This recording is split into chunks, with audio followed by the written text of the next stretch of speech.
ಸ್ನೇಹಿತರೆ, ನಮಸ್ಕಾರ. ರಾಜ್ಯ ರಾಜಕೀಯದಲ್ಲಿ ಕೆಲವೊಂದಷ್ಟು ಜನ ರಾಜಕಾರಣಿಗಳ ಭವಿಷ್ಯ ಹೇಗೆ ಅಂತ್ಯ ಆಗುತ್ತೆ ಅನ್ನುವಂತಹ ಚಿಕ್ಕ ಕಲ್ಪನೆಯು ಕೂಡ ಯಾರಿಗೂ ಕೂಡ ಇರೋದಿಲ್ಲ. ಬದುಕು ಹೇಗೆ ಬೇಕಾದರೂ ಬದಲಾಗ್ಬೋದು. ರಾಜಕೀಯ ಜೀವನದಲ್ಲಿ ಮಾಡುವಂಥ ಒಂದು ಚಿಕ್ಕ ಎಡವಟ್ಟು ಎಲ್ಲಿಗೆ ಬೇಕಾದರೂ ತೆಗೆದುಕೊಂಡು ಹೋಗಿ ತಲುಪಿಸ್ಬಿಡ್ಬೋದು. ಅದೇ ರೀತಿ ಸಾಕಷ್ಟು ಜನ ರಾಜಕಾರಣಿಗಳಿಗಾಗಿದೆ. ಇತ್ತೀಚಿನ ರಾಜಕಾರಣಿಗಳಲ್ಲಿ ಸಾಕಷ್ಟು ಜನ ಇದೇ ರೀತಿಯಂಥ ಪಟ್ಟಿಯಲ್ಲಿ ಸೇರ್ತಾರೆ. ಅದಕ್ಕೆ ತಾಜಾ ಉದಾಹರಣೆ ಅಂತ ಹೇಳಿದ್ರೆ ರಮೇಶ್ ಜಾರಕಿಹೊಳಿ ಇರ್ಬೋದು, ಅಥವಾ ಇನ್ನಿತರ ರಾಜಕಾರಣಿಗಳಿರ್ಬೋದು. ಅದರಲ್ಲೂ ಕೂಡ ಈ ಅಶ್ಲೀಲ ಮತ್ತು ಈ ರೀತಿಯಾದಂತಹ ಅಕ್ರಮ ಸಂಬಂಧ ಅಥವಾ ಮಾಡಬಾರದ ಕೆಲಸಗಳನ್ನು ಮಾಡಿದಂಥ ಪರಿಣಾಮ ಇವತ್ತು ಎಂತಹ ಪರಿಸ್ಥಿತಿ ಬಂದಿದೆ ಅವರಿಗೆ ಅನ್ನೋದಕ್ಕೆ ಸಾಕ್ಷಿಯಾಗಿ ಸಾಕಷ್ಟು ಜನ ಇದ್ದಾರೆ.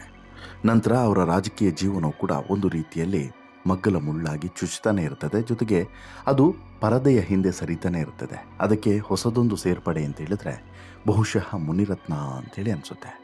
ಮುನಿರತ್ನ ರಾಜಕೀಯ ಜೀವನವು ಕೂಡ ಇಲ್ಲಿಗೆ ಅಂತ್ಯ ಆಯ್ತಾ ಅನ್ನೋದು ಸ್ಪಷ್ಟವಾಗಿ ಇಲ್ಲಿ ಗೊತ್ತಾಗ್ತಿದೆ.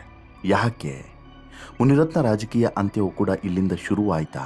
ಇನ್ನು ಮುಂದೆ ಮುನಿರತ್ನ ರಾಜಕೀಯ ಆಟ ನಡೆಯೋದಿಲ್ವಾ? ಮುನಿರತ್ನ ಏನೇ ಮಾಡಿದರೂ ಕೂಡ ಅದರ ಪರಿಣಾಮ ನೆಟ್ಟಗಿರೋದಿಲ್ವಾ? ಜೊತೆಗೆ ಹೇಗೆ ರಮೇಶ್ ಜಾರಕಿಹೊಳಿಯ ರಾಜಕೀಯ ಅಂತ್ಯ ಆಗಿತ್ತೋ ಅದೇ ರೀತಿ ಅಂದರೆ ರಮೇಶ್ ಜಾರಕಿಹೊಳಿ ಇವತ್ತು ಆ್ಯಕ್ಟಿವ್ ಇರ್ಬೋದು, BJPಯಲ್ಲಿ ತುಂಬ ಪ್ರಚಲಿತದಲ್ಲಿ ಇರಬಹುದು, ಏನೇ ಆಗಿರ್ಬೋದು. ಬಟ್ಟು ರಮೇಶ್ ಜಾರಕಿಹೊಳಿ ಅಂದ್ಕೊಂಡಿರಲಿಲ್ಲ. ಒಬ್ಬ CM ಆಗಬೇಕಾಗಿದ್ದಂಥ ಕ್ಯಾಂಡಿಡೇಟ್ ಯಾರು? ರಮೇಶ್ ಜಾರಕಿಹೊಳಿ. ಇವತ್ತು ಯಾವ ರೀತಿ ಆಗಿದೆ ಪರಿಸ್ಥಿತಿ ಇರೋದು ಬಹುಶಃ ನಿಮಗೆ ಎಲ್ರಿಗೂ ಕೂಡ ತಾಜಾ ಉದಾಹರಣೆ. ಹಾಗಿರುವಂಥ ಸಂದರ್ಭದಲ್ಲಿ ಸೇಮ್ ಮುನಿರತ್ನಗೂ ಕೂಡ ಒಳ್ಳೆ ನಾಯಕನಾಗುವಂಥ ಕೆಪಾಸಿಟಿ ಇತ್ತು. ಬಟ್ ಮುನಿರತ್ನ ಇವತ್ತು ಯಾವ ರೀತಿ ರಾಜಕೀಯ ಜೀವನವನ್ನು ಅಂತ್ಯ ಮಾಡ್ಕೊಳ್ತಿದ್ದಾರೆ ಅನ್ನೋದಕ್ಕೆ ಸಾಕ್ಷಿ ಈ ಎಲ್ಲ ಘಟನೆಗಳು. ಅದು ಹೇಗೆ ಮುಂದೆ ಮುನಿರತ್ನ ರಾಜಕೀಯ ಜೀವನ ಏನಾಗಬಹುದು? ಮುನಿರತ್ನ ರಾಜಕೀಯ ಜೀವನದ ಅಂತ್ಯಕ್ಕೆ ಕೊನೆ ಮೊಳೆ ಹೊಡೆದಂತಹ ಆ ಇಬ್ಬರು ಲೀಡರ್ಗಳು ಯಾರು? ಎಲ್ಲವನ್ನು ಕೂಡ ನಿಮ್ಮ ಮುಂದೆ ಇಡ್ತಾ ಹೋಗ್ತೇನೆ. ಅದಕ್ಕಿಂತ ಮುಂಚೆ ನೀವಿನ್ನೂ ಕೂಡ ನಮ್ಮ ಚಾನಲನ್ನು ಸಬ್ಸ್ಕ್ರೈಬ್ ಮಾಡಿಲ್ಲ ಅಂದರೆ ದಯವಿಟ್ಟು ಕೂಡಲೇ ಸಬ್ಸ್ಕ್ರೈಬ್ ಮಾಡಿ ಸ್ನೇಹಿತರೆ. ಒಂದು ಕಡೆ ಜಾತಿ ನಿಂದನೆ ಮತ್ತು ಜೀವ ಬೆದರಿಕೆ, ಮತ್ತೊಂದು ಕಡೆ ಈ ಅಕ್ರಮ ಸಂಬಂಧ, ಅದರ ಜೊತೆಗೆ ಕೆಲವೊಂದಷ್ಟು ಮಹಿಳೆಯರನ್ನು ಮುಂದಿಟ್ಟುಕೊಂಡು ವಿರೋಧಿಗಳನ್ನು ಹೆಣೆಯುವಂಥ ಯತ್ನ, ಅದರ ಜೊತೆಗೂ ಇನ್ನೂ ಕೂಡ ಆಘಾತಕಾರಿಯಾಗಿರುವಂಥದ್ದು HIV ಸೋಂಕಿತರನ್ನು ಬಳಸಿಕೊಂಡು ಈ ಎದುರಾಳಿಗಳನ್ನು ಹೆಣೆಯುವಂತಹ ಪ್ರಯತ್ನ, ಅವರ ರಾಜಕೀಯ ಜೀವನವನ್ನು ಕಂಪ್ಲೀಟಾಗಿ ಕೊಲ್ಯಾಪ್ಸ್ ಮಾಡುವಂತಹ ರಾಜಕೀಯ ರಣತಂತ್ರ, ಕೆಟ್ಟ ತಂತ್ರ ಅಂತಲೇ ಹೇಳ್ಬೋದು. ಅದೊಂದು ಈ ಒಳಮರ್ಮಗಳನ್ನು ಅರಿತಿದ್ದಂತಹ ಮುನಿರತ್ನ ಇವತ್ತು ಯಾವ ರೀತಿ ಆಗಿದ್ದಾರೆ ಅಂತ ಹೇಳಿದ್ರೆ ಬಹುಶಃ ಮುನಿರತ್ನ ರಾಜಕೀಯ ಜೀವನ ಇಲ್ಲಿಗೆ ಮುಗಿತು ಅಂತಲೇ ಅನ್ನಿಸ್ತಿದೆ. ಕಾರಣ ಈ ಮಾಜಿ ಸಚಿವ ಕಂ ಶಾಸಕ ಮುನಿರತ್ನ ಇವತ್ತು ಪರಪ್ಪನ ಅಗ್ರಹಾರ ಜೈಲಿನಿಂದ ಹೊರಗಡೆ ಬರ್ತಾ ಇದ್ದಂತೆ ಕಗ್ಗಲೀಪುರ ಪೊಲೀಸ್ ಠಾಣೆಯವರು ವಶಕ್ಕೆ ಪಡೆದಿದ್ದಾರೆ. ವಶಕ್ಕೆ ಪಡೆದು ಈಗಾಗಲೇ ಒಂದು ದಿನ ಜೈಲಿನಲ್ಲಿ ಅದೇ ಸೆಲ್ನಲ್ಲಿ, ಸ್ಟೇಷನ್ನಲ್ಲಿರುವಂಥ ಸೆಲ್ನಲ್ಲೇ ಕೊಳೆಯುವಂತೆ ಮಾಡಿದ್ದಾರೆ. ಬಹುಶಃ ಇದು ಆರಂಭ. ಇಲ್ಲಿಂದ ಮುನಿರತ್ನ ರಾಜಕೀಯ ಜೀವನದ ಇನ್ನೊಂದು ಪುಟಗಳು ತೆರೆದುಕೊಳ್ಳುತ್ತದೆ. ಇಷ್ಟು ದಿನ ಇದ್ದಂಥ ಮುನಿರತ್ನ ಒಂದು ರೀತಿ, ಇನ್ನು ಮುಂದೆ ಇರುವಂತಹ ಮುನಿರತ್ನ ಒಂದು ರೀತಿ ಅನ್ನೋದು ಸ್ಪಷ್ಟವಾಗಿ ಇಲ್ಲಿ ಅರ್ಥ ಆಗ್ತಿದೆ. ಅಷ್ಟು ಮಾತ್ರವಲ್ಲ, ಮುಂದೆ ಮುನಿರತ್ನ ರಾಜಕೀಯ ಜೀವನದ ಹಾದಿ ಅಷ್ಟು ಸುಲಭವಾಗಿಲ್ಲ ಅನ್ನೋದು ಕೂಡ ಈ ಮೂಲಕ ನಿಜವಾಗ್ತಿದೆ, ರುಜುವಾತಾಗ್ತಿದೆ. ಮುನಿರತ್ನ ರಾಜಕೀಯ ಜೀವನದಲ್ಲಿ ಪ್ರತಿಯೊಂದು ಹಂತವನ್ನು ಕೂಡ ಎದುರಿಸಿ ಈ ಹಂತಕ್ಕೆ ಬರೋದಕ್ಕೆ ಪಟ್ಟಂಥ ಪ್ರಯತ್ನ, ಮಾಡಿದಂಥ ಸಾಧನೆ ಎಲ್ಲವೂ ಕೂಡ ಅಮೋಘ, ಅದ್ಭುತ. ಆದರೆ ಅದರ ಹಿಂದಿನ ಕೆಲವೊಂದಷ್ಟು ಕಷ್ಟಗಳನ್ನು ಮರೆತಂಥ ಮುನಿರತ್ನ ಮಾಡಬಾರದ ಕೆಲಸಗಳನ್ನು ಮಾಡೋಕ್ಕೋಗಿ ಇವತ್ತು ಆಗಬಾರದ ರೀತಿಯಲ್ಲಿ ಅನುಭವಿಸುವಂತಾಗಿದೆ. ಮುನಿರತ್ನ ಈ ರಾಜರಾಜೇಶ್ವರಿ ನಗರದಲ್ಲಿ ಯಾರೇ ಬಂದು ನಿಂತರೂ ಕೂಡ ಸೋಲಿಸೋಕ್ಕೆ ಸಾಧ್ಯವಿಲ್ಲದ ಮಟ್ಟಿಗೆ ಬೆಳೆದು ಬಿಟ್ಟಿದ್ದಾರೆ ಅನ್ನುವಂಥ ಮಾತುಗಳು ಕೇಳಿಬರ್ತಿತ್ತು. ಅಷ್ಟರ ಮಟ್ಟಿಗೆ ಈ ಭಾಗದಲ್ಲಿ ಪಾಪ್ಯುಲಾರಿಟಿಯನ್ನು ಪಡೆದಿದ್ದರು, ಜನ ಬೆಂಬಲವನ್ನು ಪಡೆದಿದ್ದರು. ಯಾವುದೇ ಪಕ್ಷದಿಂದ ನಿಂತರೂ ಕೂಡ ಮುನಿರತ್ನ ಅನ್ನುವಂಥ ಹೆಸರಿನಿಂದ ಗೆಲ್ಲೋದು ಅನ್ನುವಂಥ ರೀತಿಯಲ್ಲಿ ಹೆಸರಾಗಿ ಹೋಗಿತ್ತು ಮುನಿರತ್ನಗೆ. ಅದಕ್ಕೆ ಸಾಕ್ಷಿ BJPಗೆ ಹೋಗಿ ಅಲ್ಲಿ ಚುನಾವಣೆಯಲ್ಲಿ ನಿಂತು ಎದುರಿಸಿ ಗೆದ್ದಂತಹ ಪರಿಯೇ ಸಾಕ್ಷಿ. ಈ ಕಳೆದ ಚುನಾವಣೆಯಲ್ಲೂ ಕೂಡ ಮುನಿರತ್ನ ಗೆದ್ದಂಥ ರೀತಿಯೂ ಕೂಡ ಇದಕ್ಕೆ ಸ್ಪಷ್ಟವಾದಂಥ ಸಾಕ್ಷಿ. ಪ್ರಬಲವಾದಂಥ ಈ ವಿರೋಧ ಇದ್ದರೂ ಕೂಡ ಮುನಿರತ್ನ ಗೆದ್ದು ಬರ್ತಾ ಇದ್ರು. ಅದರಲ್ಲೂ ಕೂಡ ಕಳೆದ ಬಾರಿಯ ಬೈ ಎಲೆಕ್ಷನ್ನಲ್ಲೂ ಕೂಡ ಹಾಗೆ BJPಯಿಂದ ಬೈ ಎಲೆಕ್ಷನ್ ಸಂದರ್ಭದಲ್ಲೂ ಕೂಡ ಯಾರು ರೆಬೆಲ್ಗಳು ನಿಂತರೂ ಕೂಡ ಅವ್ರಿಗೂ ಕೂಡ ಸೋಲಿಸೋಕ್ಕೆ ಸಾಧ್ಯವಾಗಲಿಲ್ಲ. ಇನ್ನು ಕುಸುಮಾ ಅವರಿಗೂ ಕೂಡ ಸೋಲಿಸೋಕ್ಕೆ ಸಾಧ್ಯವಾಗಲಿಲ್ಲ. ಈ ಬಾರಿಯೂ ಕೂಡ ಹಾಗೆ ಆಯಿತು. DK ಶಿವಕುಮಾರ್, DK ಸುರೇಶ್ ಸ್ವತಃ ನಮ್ಮದೇ ಕ್ಷೇತ್ರ ಅನ್ನೋ ರೀತಿಯಲ್ಲಿ ಅಲ್ಲಿ ಪ್ರಚಾರವನ್ನು ನಡೆಸಿದ್ರು. ಬಟ್ ಆಗಲಿಲ್ಲ, ಕುಸುಮಾ ಅವ್ರನ್ನ ಗೆಲ್ಲಿಸ್ಕೊಂಡು ಬರಲಿಕ್ಕೆ ಆಗಲಿಲ್ಲ. ಅಷ್ಟರ ಮಟ್ಟಿಗೆ ಪಾಪ್ಯುಲಾರಿಟಿಯನ್ನು, ಅಷ್ಟರ ಮಟ್ಟಿಗೆ ಜನಪ್ರಿಯತೆಯನ್ನು ಮುನಿರತ್ನ ಅಲ್ಲಿ ಸಂಪಾದನೆ ಮಾಡಿದ್ದಾರೆ, ಆ ಮಟ್ಟಿಗೆ ಬೆಳೆದಿದ್ದಾರೆ. ಆದರೆ ಇಲ್ಲಿ BJP ಈಗ ಮುನಿರತ್ನ ಅವರನ್ನು ಇದೇ ಮಟ್ಟದಲ್ಲಿ ಬೆಳೆಯೋಕ್ಕೆ ಬಿಡುತ್ತಾ ಅಂತೇಳಿ ಕೇಳಿದ್ರೆ ಖಂಡಿತವಾಗ್ಲೂ ಇಲ್ಲ ಅನ್ನುವಂಥದ್ದು ಈಗ ಗೊತ್ತಾಗ್ತಿದೆ. ಯಾಕಂತ ಹೇಳಿದ್ರೆ ಈ FIRನಲ್ಲಿರುವಂಥ ಅಂಶಗಳಿರ್ಬೋದು, ಜೊತೆಗೆ ಈಗ ಕಾಂಗ್ರೆಸ್ ಈ ಪ್ರಕರಣವನ್ನು ತೆಗೆದುಕೊಂಡು ಹೋಗ್ತಿರುವಂಥ ರೀತಿ ಇರ್ಬೋದು, ಇದು ಮುನಿರತ್ನ ಅವರ ರಾಜಕೀಯ ಜೀವನದ ಕೊನೆ ಮೊಳೆ ಹೊಡೆಯುವಂತಹ ಪ್ರಯತ್ನ ಅನ್ನೋದರಲ್ಲಿ ಎರಡನೇ ಮಾತೇ ಇಲ್ಲ. ಯಾವ ರೀತಿ FIRನಲ್ಲಿ ಉಲ್ಲೇಖ ಆಗಿದೆ ನೋಡಿ, 3 ಪುಟಗಳಿದ್ದಾವೆ. 3 ಪುಟದಲ್ಲಿ ಸಾಕಷ್ಟು ಸ್ಫೋಟಕ ಅಂಶಗಳಿದ್ದಾವೆ. ಒಬ್ಬ ಲೀಡರನ್ನು ಹೇಗೆ ಮುಗಿಸಬೇಕು ಅನ್ನುವಂತಹ ತಂತ್ರಗಾರಿಕೆ ಅಥವಾ ಕುತಂತ್ರಗಾರಿಕೆ ಈ ಶಾಸಕ ಮುನಿರತ್ನ ಬಳಿ ಇತ್ತು ಅನ್ನೋದು ಗೊತ್ತಾಗ್ತಿದೆ. ಮಹಿಳೆಯನ್ನು ತನ್ನ ತೃಷೆಯನ್ನು ತೀರಿಸಿಕೊಳ್ಳೋಕ್ಕೆ ಬಳಸಿಕೊಳ್ಳೋದು ಮಾತ್ರವಲ್ಲದೆ ತನ್ನ ತಂತ್ರವನ್ನು ಕೂಡ ರೂಪಿಸಿಕೊಳ್ಳೋದಕ್ಕೆ ಬಳಕೆ ಮಾಡುವಂತಹ ನೀಚ ಮನಸ್ಥಿತಿಯ ಮನುಷ್ಯ ಈ ಮುನಿರತ್ನ ಅನ್ನೋದು FIRನಲ್ಲಿ ಗೊತ್ತಾಗಿದೆ.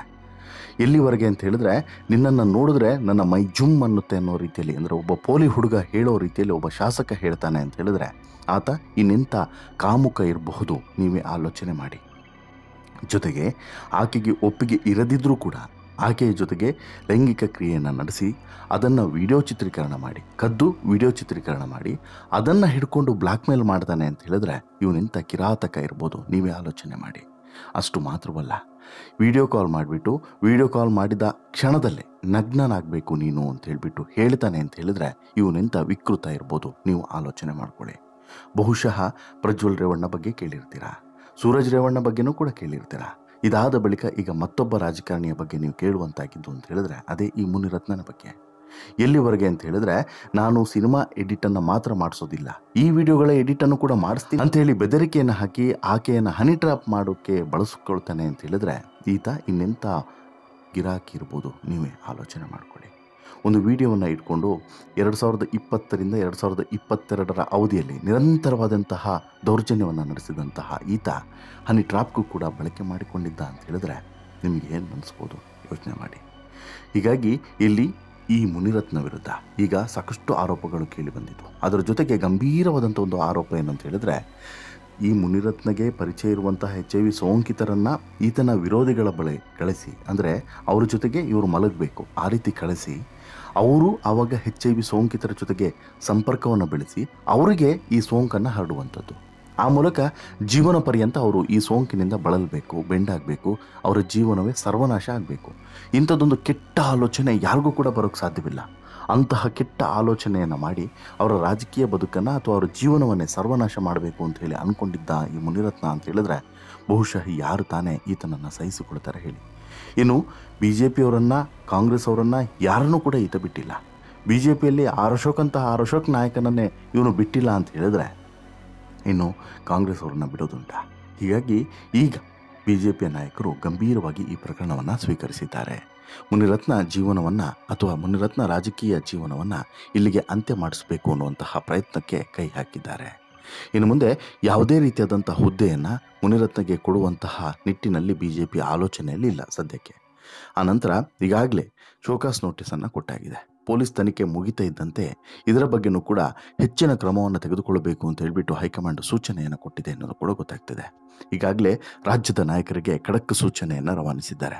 ಇದೊಂದು ಎಚ್ಚರಿಕೆಯ ಪಾಠ. ಎಲ್ಲರೂ ಕೂಡ ಅಲರ್ಟ್ ಆಗಿರಬೇಕು. ಇಂತಹ ನೀಚ ಮನಸ್ಥಿತಿ ಉಳ್ಳಂತಹ ನಾಯಕರಿಗೆ ಇದೊಂದು ಎಚ್ಚರಿಕೆ ಆಗಬೇಕು. ಜೊತೆಗೆ ಯಾರೂ ಕೂಡ ಈ ರೀತಿಯಾದಂಥ ಕೃತ್ಯಗಳಲ್ಲಿ ಭಾಗಿಯಾಗಬಾರ್ದು. ಭಾಗಿಯಾದರೆ ಪಕ್ಷದಲ್ಲಿ ಜಾಗ ಇಲ್ಲ ಅನ್ನುವಂಥ ಸಂದೇಶ ರವಾನೆ ಆಗಬೇಕು ಅನ್ನುವಂತಹ ಒಂದು ನಿಟ್ಟಿನಲ್ಲಿ ಈಗಾಗಲೇ BJP ಈ ಮುನಿರತ್ನ ವಿರುದ್ಧ ಕ್ರಮ ಕೈಗೊಳ್ಳೋದಕ್ಕೆ ಮುಂದಾಗಿದೆ. ಮುನಿರತ್ನನ್ನು BJPಯಿಂದ ಉಚ್ಚಾಟನೆ ಮಾಡುವಂಥ ಸಾಧ್ಯತೆಯು ಕೂಡ ದಟ್ಟವಾಗಿ ಕಾಣಿಸ್ತಿದೆ. ಈಗಾಗಲೇ ಕಾಂಗ್ರೆಸ್ನಿಂದ ಹೊರಗಡೆ ಬಂದಿರುವಂಥ ಮುನಿರತ್ನ ಆ ಕಡೆ BJPಯಲ್ಲೂ ಇರೋ ಹಾಗಿಲ್ಲ, ಈ ಕಡೆ JDSನಲ್ಲೂ ಕೂಡ ಇರೋ ಹಾಗಿಲ್ಲ. ಆ ರೀತಿಯಾದಂಥ ಪರಿಸ್ಥಿತಿ ಬಂದಿದೆ. ಹೇಳೋಕ್ಕಾಗಲ್ಲ, JDSನಲ್ಲಿ ಅವಕಾಶ ಕೊಟ್ಟರೂ ಕೂಡ ಕೊಡ್ಬೋದು. ಯಾಕಂತ ಹೇಳಿದ್ರೆ ಈಗಾಗಲೇ ಇಬ್ಬರು ಇದ್ದಾರಲ್ಲ ಅಂಥವ್ರೆ. ಹಾಗಾಗಿ ಅಲ್ಲಿ ಅವಕಾಶ ಕೊಟ್ಟರೂ ಕೂಡ ಕೊಡಬಹುದು, ಅಚ್ಚರಿ ಏನಿಲ್ಲ. ಬಟ್ ಸದ್ಯಕ್ಕಂತೂ ರಾಜಕೀಯ ಜೀವನ ಮುನಿರತ್ನದ್ದು ಮುಗೀತು ಅನ್ನುವಂಥ ಮಾತುಗಳು ಕೇಳಿ ಬರ್ತಿದ್ದಾವೆ. ಈಗ ನೋಡಿ, ರಮೇಶ್ ಜಾರಕಿಹೊಳಿದ್ದು ಇದೇ ರೀತಿ ಆಯಿತು. ಸದಾನಂದ ಗೌಡ್ರದ್ದು ಆಗ್ತಿತ್ತು, ಬಟ್ ಅಷ್ಟರೊಳಗಡೆ ಸ್ವಲ್ಪ ಬಚಾವಾದರು. ಅದಾದ ನಂತರ ಪ್ರಜ್ವಲ್ ರೇವಣ್ಣ, ಸೂರಜ್ ರೇವಣ್ಣ ಇವ್ರದ್ದು ರಾಜಕೀಯ ಜೀವನ ಅಂತ್ಯ ಆಯಿತು. ಈಗ ರೇವಣ್ಣ ಏನೋ ಸವಾಲು ಹಾಕಿದ್ದಾರೆ, ಬಟ್ ಅದಷ್ಟು ಸುಲಭ ಇಲ್ಲ. ಈಗ ಈತನದ್ದು, ಯಾರದು ಮುನಿರತ್ನದ್ದು, ಎಲ್ಲರ ರಾಜಕೀಯ ಸರದಿಯೂ ಕೂಡ ಈ ರೀತಿ ಅಂತ್ಯ ಆಗ್ತಿದೆ.